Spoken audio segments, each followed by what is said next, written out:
Kreatif, ketemu lagi di Backyard Trip. Sore ini saya akan sedikit mengulas apa yang saya amati di pasaran tanaman hias. Jadi yang saya amati di sekitar tempat tinggal saya, khususnya di Provinsi Lampung, ada permintaan begonia, lebih spesifik lagi jenis begonia tapak macan atau iron cross yang meningkat. Jadi harganya pun mengalami kenaikan. Tapi sebelum kita bahas tentang begonia iron cross, saya akan sedikit mengulas tentang begonia secara umum ya. Jadi yang saya ketahui setidaknya ada 3 tipe pertumbuhan begonia. Ada begonia yang memiliki batang dengan ruas yang cukup panjang sehingga dia cenderung untuk meninggi, seperti halnya begonia polkadot mocha atau makutulata. Jadi ruas batangnya itu cukup panjang sehingga dia meninggi.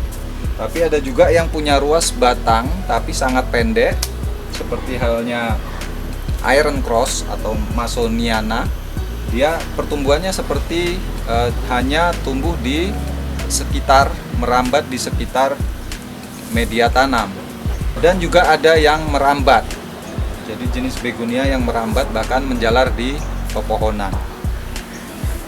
Kemudian kalau dari sisi propagasi atau perbanyakan, rata-rata begonia sama, bisa diperbanyak melalui stek atau kita memisahkan anakan. Steknya bisa stek batang maupun stek daun. Tapi stek daun ini cenderung lebih sulit karena rawan busuk. Lebih mudah kalau kita menggunakan perbanyakan secara stek batang.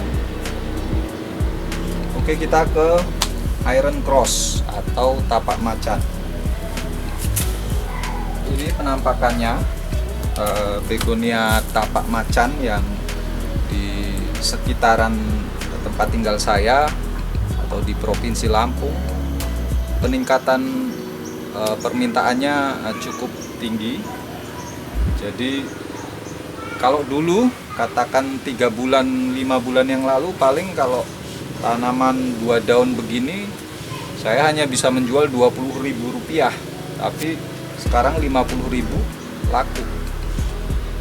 Jadi entah itu kelangkaan lokal atau emang di tempat-tempat lain di Indonesia juga mengalami peningkatan.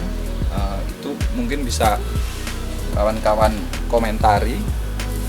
Yang jelas emang kalau dari sisi jenis begonia tapak macan atau iron cross atau masoniana ini sebenarnya bukan tanaman baru ya.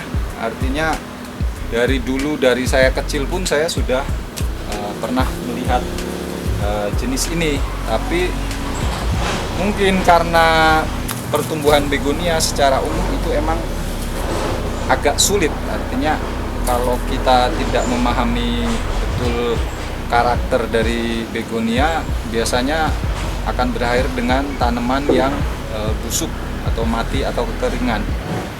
Karena begonia kalau kita beri penyiraman yang terlalu banyak, dia rawan busuk.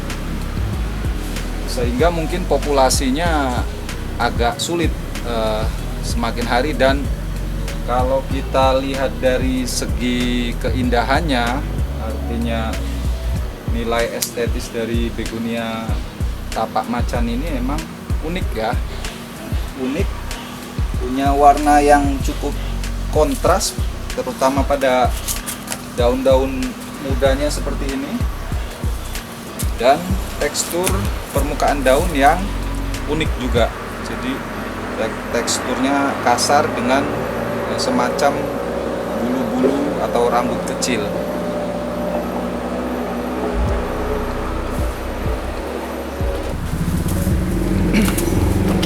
Ya, itu tadi kawan kreatif, seperti saya sampaikan bahwa begonia itu punya jenis dan varietas yang sangat banyak, ada ratusan, karena dia cukup unik dan banyak jenis-jenis dan varian-varian yang memiliki bentuk daun, warna daun maupun bunga yang atraktif. Itu membuat begonia adalah salah satu tanaman hias yang layak untuk dikoleksi. Dan seperti saya sampaikan dari apa yang saya amati di sekitar saya, saat ini di awal tahun 2021 ini ada peningkatan permintaan terhadap jenis begonia, khususnya begonia tapak macan atau iron cross. Mungkin bulan depan atau beberapa waktu lagi akan ada peningkatan permintaan dari jenis-jenis begonia lainnya. Saya juga seiring waktu akan menambah koleksi, dan mungkin di lain kesempatan akan saya coba untuk mengulas lebih jauh tentang jenis-jenis begonia.